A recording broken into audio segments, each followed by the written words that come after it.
Hi, I'm Chef Alicia Perez from bestbitesforever.com, and today I'm going to show you how to make Puerto Rican rice and beans. This dish is not exclusive to Puerto Rico. It is actually done all over the Caribbean, but my husband is Puerto Rican, so to me it is Puerto Rican. The first thing that I'm going to do is start off with some olive oil in my pan, and when my olive oil starts to get nice and hot, I'm going to add some sofrito. Sofrito is something that is commonly used in Puerto Rican cooking. It is kind of the base of a lot of their dishes. And what it is bell peppers, onion, garlic, and traditionally it's ricao.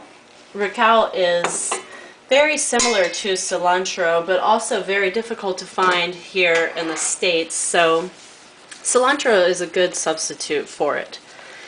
And what I'm going to do is just saute my sofrito around. I have about a cup of it in here, and what I do is I make this ahead of time, and don't everybody get upset, but I put it into portion baggies and I freeze it a cup at a time.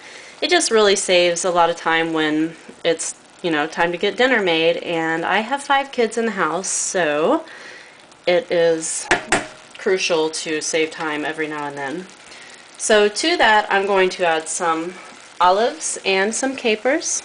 These are Spanish olives. And I'm just going to stir that around.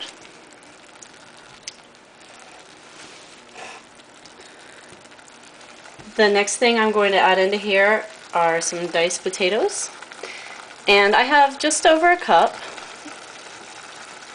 Get in there, Tater. Okay. And to that I'm going to add some beans. These are just regular old canned red kidney beans. You can use pinto beans, just about any bean that you like for this. I don't particularly care for black beans in this recipe, but if you like black beans, go ahead and feel free to use them. Also, if you want to buy fresh beans, then more power to you. I just don't happen to have the time to shell all of those beans, so the canned ones are just fine. If you want to do the dried ones, soak them overnight. Make sure you change your water at least 2 or 3 times and cook them in a nice stock so that they're ready to go in here. The next thing I'm going to add is some chicken stock. If you would like to keep this vegetarian, you can just use a veggie stock. And I'm going to put this on high and bring it up to a boil. In the meantime, I'm going to go ahead and add my spices. And here I have salt, pepper, a little bit of oregano, and some thyme. They're all dried spices. And in here I have a bay leaf and a little bit of sazon. Sazon is a Goya product. It is an achiote flavor, which in English I think is a natto seed. You can do this from scratch. You just take olive oil and boil the achiote seed in it just for a few seconds. But again, in the interest of time, I am not going to do that. I don't do it generally when I make this dish, and to be honest, my husband is Puerto Rican. He likes the food to taste like his mother's, and his mother uses sazon, so I use the sazon also. This is tomato sauce, about a 1/4 cup. I'm going to add right in there. Going to stir it around.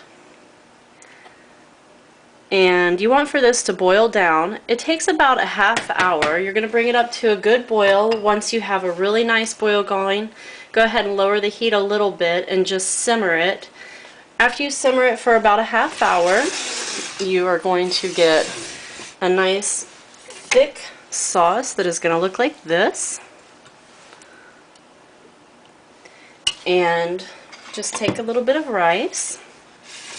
Move that out of the way. Here's my beautiful rice. And ladle some of that right on top.